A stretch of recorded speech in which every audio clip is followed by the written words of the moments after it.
So hey guys, welcome to my YouTube channel. Guys, आज की इस वीडियो में हम बात करेंगे इंग्लिश में पास होने का ट्रिक, बिना पढ़े बिना याद किए केवल ट्रिक से। ठीक है, आपको इंग्लिश पढ़ना व लिखने नहीं आता, फिर भी आप क्वेश्चन के आंसर लिख लोगे केवल एक ट्रिक से। ठीक है, और 101% मैं पूरे गारंटी के साथ कहता हूँ कि ये ट्रिक को देखकर टीचर खुश होकर आपको पूरे के पूरे नंबर देते। ठीक है, ये पूरी गारंटी है। ये जो ट्रिक मैं बताऊंगा 100% गारंटी है, टीचर खुश होकर आपको पूरा नंबर देंगे और 100% गारंटी है कि आप पास हो जाओगे। ठीक है, तो इसके लिए मैंने यहाँ पे इंग्लिश का पेपर बोर्ड का ले लिया है और आपको क्या करना है। ठीक है, इसके लिए बोर्ड की कॉपी भी ले लिया और कैसे लिखना है क्वेश्चन के आंसर, चलिए मैं आपको लाइव प्रूफ सब कुछ करके दिखाऊंगा। यहाँ पे मैंने एक बोर्ड का पेपर ले लिया और यहाँ पे बोर्ड की कॉपी ले लिया है। ठीक है, अब देखो आपको कैसे सॉल्व करना। आपको जो भी क्वेश्चन बिल्कुल ना पता हो, सबसे पहले तो आपको इस तरह का अनसीन पैसेज सॉल्व करने के लिए आता है आपके बोर्ड के पेपर में, और देता है कि read the following passage carefully and answer the question given below. यानी कि आपको इसको सावधानी पूर्वक पढ़ना और इसके नीचे दिए गए क्वेश्चन के आंसर को आपको देना है। अब देखो, आपको अनसीन पैसेज नहीं पढ़ना है। ठीक है, सबसे पहले आप क्वेश्चन पढ़ो। क्वेश्चन कह रहा है कि what should we do to get success in life. तो हमने बताया कि शुरू में आपको कुछ ग्रामर की रूल को फॉलो करना है क्वेश्चन का आंसर बनाते समय। वो कौन सा रूल है जिस रूल को एग्जामिनर 100% इसी रूल को देखकर आपको पूरे के पूरे नंबर दे देता है। ठीक है, तो आपको कुछ ग्रामर के रूल को फॉलो करना है। जो क्वेश्चन का आंसर बनाते समय आपको ग्रामर के कुछ रूल को फॉलो करना, वो क्या है। आपको कभी भी आंसर लिखते समय क्वेश्चन वर्ड से शुरू नहीं करना है। तो आपको क्या करना है, क्वेश्चन वर्ड से शुरू नहीं करना। क्वेश्चन वर्ड कौन कौन से हो गए, जैसे वेन हो गया, वेयर हो गया, हु हो गया, व्हाट हो गया, या इस तरह के क्वेश्चन वर्ड आते हैं। तो आपको आंसर बनाते समय इनको हटाना है। वो कैसे हटाना, मैं एक ट्रिक बताऊंगा आपको। आंसर लिखते समय इन वर्ड को हटा देना। अब देखो, हटाने के बाद आपको क्या करना, आपको शुरुआत सब्जेक्ट से करनी है। जिस भी क्वेश्चन का आप आंसर लिखो उसकी शुरुआत सब्जेक्ट से करनी। अब देखो, आपको सब्जेक्ट नहीं पता कि सब्जेक्ट कैसे मिलेगा। तो देखो, सबसे पहले आप जो क्वेश्चन दिया है ना, सब्जेक्ट कैसे मिलेगा, कौन या किसको से प्रश्न पूछने पर, कौन या किसको से प्रश्न करने पर जो उत्तर मिलता है वही आपका क्या होता है, सब्जेक्ट होता है। तो इसमें हम देखें, इस बिल्कुल इजीली आप इसको समझ जाओगे। आप क्वेश्चन में आ जाइए। सबसे पहले देखो, यहाँ पे देखो क्वेश्चन दे रखा है, what should we do to get success in life. ठीक है, हमें अपने जीवन में सफलता पाने के लिए क्या करना चाहिए। तो अब आपको सब्जेक्ट कैसे मिलेगा, कौन या किसको से प्रश्न पूछने पर। किसको जीवन में सफलता कैसे मिलेगा, हमें। ठीक है, किसको से हमने पूछा, कौन जीवन में सफलता पाएगा, हमें। ठीक है, यानी ये दे रखा है कि हमें जीवन में सफलता पाने के लिए क्या करना चाहिए। तो कौन से भी, कौन है जिसे जीवन में सफलता पाने के लिए क्या करना चाहिए, हमें। तो आपको ये मिल गया। अगर आपको सब्जेक्ट ऐसे नहीं मिलता तो यहाँ पे जो भी क्वेश्चन वर्ड होगा, ठीक है, जो भी क्वेश्चन वर्ड है उसके बाद सहायक क्रिया होती है, उसके जस्ट बाद यहाँ पे सब्जेक्ट लगा होता है। तो यहाँ से आपको उठाना है वी से। ठीक है, तो यहाँ से आपको क्या मिल गया, सब्जेक्ट। देखो, do to get success in life. अब देखो, इसमें जो खोजना है ना, आपको कैसे खोजना है, यहाँ पे देख सकते हो सक्सेस इन लाइफ। ठीक है, तो आपको इसमें मेन वर्ड क्या मिल रहा है, सक्सेस। ठीक है, ये हाईलाइट चीज है, इसी को लेकर आपको इस पैसेज में खोजना है। तो यहाँ पे आपको मिल रहा है सक्सेस। ठीक है, तो आपको यहाँ से उठाना है, to try is the first step of the ladder of success. ठीक है, यहाँ से यहाँ तक आपको लिख देना है, यही चीज़ें आपकी आंसर हो जाएगी। देखो, इसको कैसे लिखना है, सबसे पहले आपको वी, ठीक है, वी दे रखा है। आपको एक चीज़ का और ध्यान देना है ग्रामर के रूल में, ये जो क्वेश्चन है ये जिस टेंस में है आपको उसी टेंस में इसका उत्तर लिखना है। ये क्वेश्चन जिस टेंस में, आपको उसी टेंस में इसका आंसर लिखना है। अगर ये प्रेजेंट में तो प्रेजेंट में, पास्ट में है तो पास्ट में इसका आंसर लिखा जाता है। ठीक है, ये ग्रामर का रूल होता है और टीचर आपकी बोर्ड एग्जाम में यही देखता है और इसी से नंबर दे देता है। ये देखिएगा कि बच्चे ने ग्रामर का फुल प्रयोग किया। तो यहाँ पे बी आपको सब्जेक्ट मिल गया और शुड इसमें हेल्पिंग वर्ब भी इसी को लगा देना होता है। तो यहाँ पे हो गया, be should try the first step of the ladder success. ठीक है, यहाँ से आप समझ गए, to try is the first step of the ladder of success. हमें बी क्या है, बी हमें सब्जेक्ट था, हमने बी को क्या कर दिया, यहाँ पे लगाया। ठीक है, वी और शुड, फिर इसके बाद यहाँ से उठाए हमने, कहाँ से, to try is the first step of the ladder of success. तो ये आपका क्या बन गया, पैसेज। लेकिन यहाँ पे हमने ग्रामर के रूल का फुल प्रयोग किया है। इसी तरह से आपको नेक्स्ट आ जाता है, जैसे यहाँ पे है, देखो इसमें क्या अंतर है, what type of life did the great man of the world lead. तो यहाँ पे आपको क्या ध्यान देना है, जिस भी वाक्य में, ठीक है, डिड आता है, जिस भी क्वेश्चन में डिड आता है तो आपको ये ध्यान देना है उसका आंसर लिखते समय डिड को हटाकर जो क्रिया होती है उसका सेकेंड फॉर्म लिखा जाता है। ठीक है, did the great man of the world lead, ये इसमें क्रिया है। लीड क्या है, क्रिया है। लीड का सेकेंड फॉर्म लेड होता है। और आपको अगर सेकेंड फॉर्म नहीं पता है तो अक्सर वर्ब में क्या होता है, अक्सर जो वर्ब होता है, वर्ब में आपका डी या ईडी लगाने से वर्ब का सेकेंड फॉर्म बन जाता है। डी या ईडी लगाने से वर्ब का सेकेंड फॉर्म बन जाता है। तो यहाँ पे आपको इसमें मेन वर्ड क्या है, great man of the world lead. तो इसमें ग्रेट मैन मेन वर्ड है, तो इसी से हमें क्या करना है, आंसर खोजना है। All the great man of the world lead very diligent. तो यहाँ पे आपको सब्जेक्ट क्या है, द ग्रेट मैन, ठीक है, ऑफ द वर्ल्ड लीड। तो यहाँ से दिया ही है the great man of the world lead very diligent lifes. तो यहाँ पे सिंपली आप यहाँ से लिख सकते हो कि the great man of the world lead very diligent lifes. तो सिंपली यहाँ पे हमने क्या किया, द ग्रेट मैन हमें क्या मिल गया, सब्जेक्ट मिल गया। ठीक है, द ग्रेट मैन यानी हमने बताया कि जो हेल्पिंग वर्ब होता है इसके जस्ट बाद क्या होता है, subject. The great man of the world, तो यहाँ पे सेकेंड फॉर्म इसका दे ही दिया है। ठीक है, of the world lead very diligent lifes, ये चीज़ें हमने लिख दिया। अब देखो इसको कैसे आंसर लिखना है। इसके बाद आपको write a letter to your father demanding money to purchase your books. अब देखो इसका क्वेश्चन का आंसर कैसे लिखना आपको बिल्कुल नहीं पता है, इसके लिए भी आपको कुछ भी नहीं करना। यहाँ पे आंसर टू क्वेश्चन नंबर जितने नंबर का लिख रहे हो उसको डाल देना। ठीक है, यहाँ पे एक है तो एक, दो है तो दो, इस तरह से आपको राइट कर देना है। और देखो यहाँ पे write a letter to your father demanding money to purchase your book. अब सिंपली आपको कुछ भी नहीं करना है लेटर लिखने के लिए, आपको कुछ भी नहीं, 1% आपको पढ़ाई नहीं करना है इसमें। देखो सबसे पहले आपको क्या करना है, आपको एक एड्रेस लिखना होता है जो कि इस साइड में लिखा जाता है। ठीक है, तो देखो एड्रेस लिखोगे आप, तो आपको अगर एड्रेस नहीं पता है तो आप जहाँ रहते हो उसकी एड्रेस आपको पता होगा। तो उसका आपको क्या लिखना है, गांधीनगर आगरा यूपी। इसके बाद आप जिस डेट को ये लिख रहे हो, ठीक है, 7 मार्च 2023, 24, 25 जिस तारीख को आप लिख रहे हो वो तारीख यहाँ पे डाल देनी है।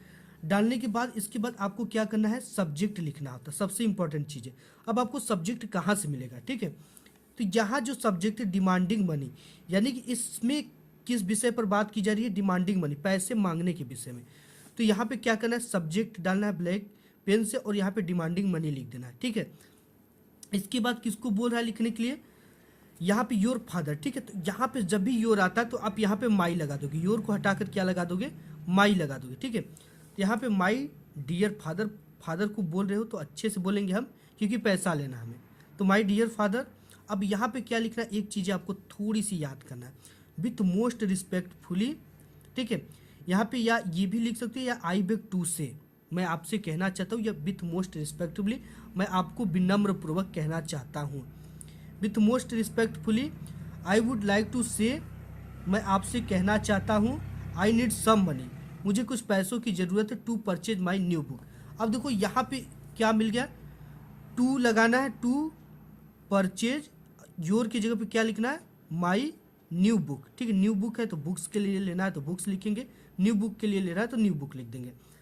यहाँ से है demanding money to purchase your book, यहाँ से आई नीड, मुझे ज़रूरत है, सम मनी, कुछ पैसों की, to purchase my new book. बिल्कुल सेम यही चीज़ें हैं, टू परचेज योर की जगह पे माई बुक, ये लिख दिया। अब इसके बाद आपको इस तरह से डैश डैश दिख रहा है। ठीक है, अब इस डैश डैश में आपको क्या लिखना है, सबसे पहले यहाँ पे आपको पैसेज एक देखने को मिलता है। आपको इसी पैसेज में से देखो क्या करना है, आपको जब भी उठाना है तो कहीं ना कहीं कामा से, जैसे यहाँ पे फुल स्टॉप लगा है तो फुल स्टॉप से आपको उठाकर और एक फुल स्टॉप तक या एक कामे तक लिखना है। जैसे यहाँ पे फुल स्टॉप लगा है और यहाँ पे एक लगा है। ठीक है, इस चीज़ को आपको उठाकर इस डैश डैश वाले में भर देना है। सिंपली भरने के बाद आपको क्या करना है, यहाँ पे dear for I request you to, इसलिए मैं आपसे अनुरोध करती हूँ, इतना लिखना है। I dear for I request you to, इसलिए मैं आपसे अनुरोध करता हूँ। फिर इसके बाद योर ओबेडियंटली, ठीक है, एक्स वाई जेड, या your loves X Y Z, यहाँ पे अपना नाम नहीं लिखना होता, सिंपली आप इस तरह से लिख लिए तो आपका बोर्ड एग्जाम में 101% आपको मार्क्स मिल जाएंगे। ठीक है, अब देखो इसके बाद 4 नंबर यहाँ से आपके क्लियर हो गए। नेक्स्ट टॉपिक देखते हैं। नेक्स्ट आपको आता है कि right an article on the importance of talking regular exercise in about 60 to 80 words. तो ये चीज़ें आती है। ठीक है, तो सबसे पहले आपको तो एक चीज़ें मिल जाती है कि ये है रेगुलर एक्सरसाइज पे, ठीक है। तो आपको इस तरह से सेक्शन बी डाल देना है और राइटिंग इस तरह से ऊपर डाल देना। इसके बाद यहाँ पे आंसर टू क्वेश्चन नंबर 2 है तो 2, 3 है तो 3, इस चीज़ को लिख देना। और यहाँ पे देखो एक हेडिंग डालना जाता है, the pollution problem in India. जैसे यहाँ पे दे रखा है क्या, रेगुलर एक्सरसाइज, ठीक है। तो आपको यहाँ से एक हेडिंग मिल जाएगा क्या डालने के लिए, रेगुलर एक्सरसाइज। ये चीज़ को आपने डाल दिया, रेगुलर एक्सरसाइज। इसके बाद है इंट्रोडक्शन, ठीक है। इंट्रोडक्शन यहाँ पे हेडिंग डालना है, इंट्रोडक्शन। अब देखो यहाँ से इंट्रोडक्शन आप हेडिंग डालिए, ठीक है। और इसकी टाइटल क्या है, यहाँ पे टेकिंग रेगुलर एक्सरसाइज, ठीक है। तो यहाँ पे आपको लिखना है taking the regular exercise, heading से ही देखो जो दिया है इसमें रेगुलर एक्सरसाइज, ठीक है। तो यहाँ पे लिखना है, यहाँ से टेकिंग रेगुलर एक्सरसाइज, तो यहाँ से शुरू करना है टेकिंग रेगुलर एक्सरसाइज, ठीक है। इसके बाद आप अपने शब्दों में जो जैसे माई हेल्थ गुड, जैसे आप अपने टूटी फूटी शब्दों में लिखिए, ठीक है। जो आपको आता है, जैसे इससे जिससे मेरा हेल्थ गुड रहता है, ठीक है। तो आप लिख दो कि माई हेल्थ इज़ गुड। इस तरह से अपने से बना कर लिखने के बाद एक लाइन केवल ऊपर का बनाने के बाद आपके बाद इसमें 2 से 3 पैसेज देते हैं आपकी इंग्लिश में। फिर इस पैसेज को क्या कर देना है, यहाँ पे भर देना है, ठीक है। फिर हेडिंग डालना है कीप्स आवर बॉडी एक्टिव, तो लिख देना कि यहाँ पे फिर आपको डालना है taking regular exercise keep our body is very active, ठीक है। Is keeps our body is very active. इसी तरह से आपको थोड़ा थोड़ा बना बना के लिखना है, ठीक है। जैसे बॉडी एक्टिव रहता है और आपके सुबह उठने से माई हेल्थ इज, आपको जो भी लिखना है जैसे कि माई हेल्थ इज एक्टिव, मेरा हेल्थ एक्टिव रहता है। आप इस तरह से बना बना के लिखने के बाद इस तरह से आपको क्या करना है, फिर से पैसेज थोड़ी सी उठाना है कहीं से, फुल स्टॉप से यहाँ से उठाना है, एक 2 लाइन इधर का लिख देना है, ठीक है। 101%। इसके बाद आपको सभी हेडिंग डालना है, जो भी हेडिंग दिया है इसमें सभी हेडिंग इस तरह से डालना, लास्ट में कंक्लूजन तक लिखना है। इसी तरह से अपने से थोड़ा थोड़ा बना बना कर लिख देना है, ठीक है। फिर तो इस तरह से आप करोगे तो 101% आपको नंबर मिलेंगे। जैसे यहाँ पे है इंट्रोडक्शन, इस तरह से डालना है और हाईलाइटर से कर देना है। तो जिस तरह से थोड़ा थोड़ा बना बना कर आपको हेडिंग डालना है तो उसके नंबर मिलते हैं। इसके बाद आपको आ जाता है इस बोर्ड एग्जाम में एक लॉन्ग टाइप के क्वेश्चन लिखने के लिए आता है, ठीक है। और आपको इसमें पूरा का पूरा नंबर मिलेगा, 4 नंबर। यहाँ पे देता है answer 1 of the following question in about 60 word. 60 word में आपको लिखना। अब देखो इसमें थोड़ी सी ग्रामर का आप रूल लगा दोगे, आपको पूरी की पूरी नंबर मिल ही जाएगा, ठीक है। 101% मिलेगा। इसमें देखो क्या है, how did the hailstones effect the field of Lencho, यानी कि जो हेल स्टॉर्म था, जो तूफान था, वो लेंचो के जो खेत है, फील्ड है, उसको किस प्रकार से प्रभावित किया। तो यहाँ से सिंपली आपको क्या लिखना है, देखो यहाँ पे सब्जेक्ट आपको कैसे मिलता है, how did the hail stones, ठीक है। तो लेंचो के खेत को किसने प्रभावित किया, कौन प्रभावित किया, हेल स्टोन ने ना, कौन या किसको से आपको प्रश्न करने पर क्या मिलता है, सब्जेक्ट मिलता है। ना भी मिले तो हमने बताया कि हेल्पिंग वर्ब के जस्ट बाद सब्जेक्ट होता है, हेल्पिंग वर्ब के जस्ट बाद सब्जेक्ट होता है। तो यहाँ से आपको क्या करना, सब्जेक्ट मिल गया द हेल स्टोन्स, ठीक है। अब देखो ये टेंस कौन सा है, प्रेजेंट, ये पास्ट है, ठीक है। तो पास्ट में जब भी डिड लगा होता है तो हमने बताया डिड को हटाकर, और जो इसमें वर्ब होता है यानी क्रिया होता है, ये सब्जेक्ट के जस्ट बाद होता है। इसमें क्या लगा देना है, सेकेंड फॉर्म इसका लगाना। और सेकेंड फॉर्म कैसे बनता है, हमने बताया कि अधिकतर वर्ब में जो वर्ब होता है उसमें डी, ठीक है, डी या ईडी लगाने से वर्ब का सेकेंड फॉर्म बन जाता है। ये चीज़ें हो गई। तो इसमें हमें क्या करना, सेकेंड फॉर्म लगाना, the hail stones affected the field of Lencho. तो यहाँ पे लिखना है the hell stone affected the field of Lencho. और एक चीज़ आपको तैयार कर लेना, बिकाज की मीनिंग, ठीक है। अक्सर जब भी देखो बिकाज, इसके बाद the hell stone affected the field of Lencho, यानी कि तूफान ने लेंचो के खेत को प्रभावित किया क्योंकि, ठीक है। इसकी मीनिंग आपको BECAUSE इसको तैयार कर लेना है। ये चीज़ें हर समय इसके बाद लिख देना है, ठीक है।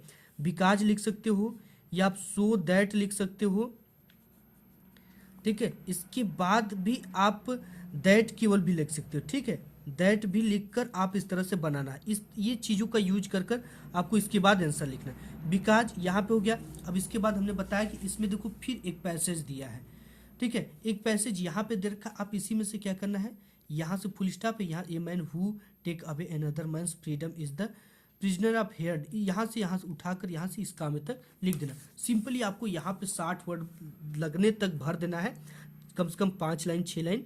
तो यहाँ से अगर आप इस रूल को ग्रामर के फॉलो कर देते हो तो आपको नंबर मिल जाएगा। इसी तरह से यहाँ पे सेकंड क्वेश्चन दिया, व्हाई डिड द अनी फ्रैंक मेंटेन्ड ए डायरी, यानी अनी फ्रैंक जो थी अपने पास डायरी क्यों रखा करती थी।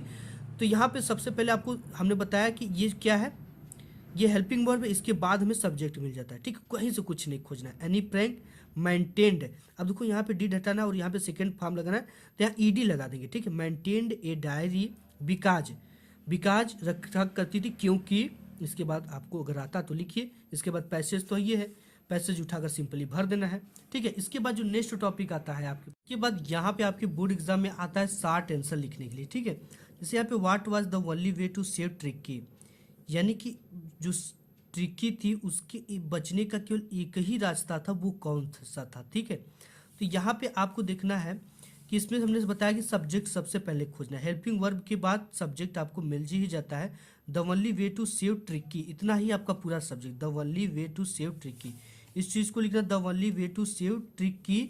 अब इसमें जो भी हेल्पिंग वर्ब लिखा है, यानी जिस टेस्ट पे जैसे वाज लगा है वाज लगा देना, सब्जेक्ट के जस्ट बाद आपको क्या लगाना है, हेल्पिंग वर्ब, ठीक है। The only way to save tricky was, इसके बाद दैट, ठीक है, दैट की इसके बाद आपको क्या करना, पैसेज दिया है, पैसेज पूरा यहाँ से डैश डैश पे क्या करना है, भर देना है सिंपली। इसी तरह से और भी क्वेश्चन है, जैसे यहाँ पे है ये, ठीक है, इस तरह से और भी क्वेश्चन यहाँ पे स्टार्ट आ जाते हैं। जैसे यहाँ पे what kind thief Hari Singh was, ठीक है, तो यहाँ पे हरि सिंह से आपको उठा लेना, हरि सिंह वाज, इसके बाद इस यहाँ पे डैश डैश करके पैसेज भर देना, बिकाज उकाज लगाकर, तो इस तरह से आपको भर देना। और नंबर 100 पर बोर्ड एग्जाम में आपका आता है, right the central idea of one of the following poems, ठीक है। यहाँ पे कुछ पोएम्स दे देते हैं, इनके आपको सेंट्रल आइडिया लिखना होता है। आपको बिल्कुल भी सेंट्रल आइडिया याद नहीं है, ठीक है, तो आपको सबसे पहले सेंट्रल आइडिया में जो हेडिंग दिया उसको लिखना होता है। जैसे यहाँ पे क्वेश्चन, ठीक है, यहाँ पे आंसर टू क्वेश्चन नंबर आपको डाल देना है, ये जितना भी है। इसके बाद आपको यहाँ से हेडिंग डालना, फायर एंड आइस, ये कहाँ से मिलेगा आपको, क्वेश्चन पेपर से फायर एंड आइस का आप लिख रहे हो तो, ठीक है। तो फायर एंड आइस आपको क्या करना है, सबसे पहले जो भी सेंट्रल आइडिया लिख रहे हो उसकी एक हेडिंग ऊपर डाल देनी। यहाँ पे हमने फायर एंड आइस लिख दिया। अब देखो यहाँ पे सेंट्रल आइडिया हेडिंग डालनी है, और सेंट्रल आइडिया आपको लिखने नहीं आता, आपको पता भी नहीं है सेंट्रल आइडिया, ठीक है। तो यहाँ पे एक लाइन आपको याद करना है, द पोयम, इसके बाद इसका टाइटल, ठीक है, जो टाइटल इस पोयम का name, the poem fire and ice, यहाँ से हमने उठाकर यहाँ पे रख दिया, has been composed by Robert Frost, यानी कि ये the poem fire and ice has been, इसे कंपोज्ड किया है रॉबर्ट फ्रॉस्ट ने, ठीक है, इतना याद कर ले। अब इसके बाद in this poem the poet has described about, यानी कि इस कविता के माध्यम से हमें कवि बताना चाहता है, यानी इस कविता के माध्यम से हमें कवि किसके बारे में बताना चाहता है, ठीक है, बिल्कुल इजी। इसके बाद यही चीज़ है बस, the poem fire and ice has been composed by Robert Frost, ठीक है, यानी कि ये चीज़ें तो यहाँ से मिल गई, और इसके बाद हैज बीन कंपोज्ड बाय, इसके लेखक का आपको नाम तैयार करना है, ठीक है, ये जो रॉबर्ट फ्रॉस्ट इसके लेखक है, आपको इसको तैयार रखना है। अगर नहीं आता तो इसको ब्लू पेन से लिखना, ब्लैक से नहीं लिखना, किस लिए कि इसलिए कि ये हाईलाइटेड हो जाता है ब्लैक से। तो यहाँ पे द पोयम, यहाँ से मिल गया fire and ice has been composed, ठीक है, हैज बीन कंपोज्ड, इसके बाद बाई रॉबर्ट फ्रॉस्ट, इसके लेखक का आपको नाम तैयार करना है। इसके बाद in this poem the poet has describe about, इस कविता के माध्यम से हमें कभी इसके बारे में बताना चाहता है। इसके बाद आपको पैसेज उठानी है एक बेहतरीन सी, और यहाँ से लेकर यहाँ तक पूरी की पूरी भर देनी है, ठीक है। तो यहाँ से अगर आप ये अगर अप्लाई करते हो तो 101%, मैंने प्रीवियस ईयर के कई बच्चे जो बिल्कुल फेल होते उनको बताया 101% वो पास हो गए और अच्छे मार्क्स के साथ पास हुए। तो आज की इस वीडियो में बस इतना ही, मिलूंगा एक नेक्स्ट वीडियो, तब तक के लिए धन्यवाद।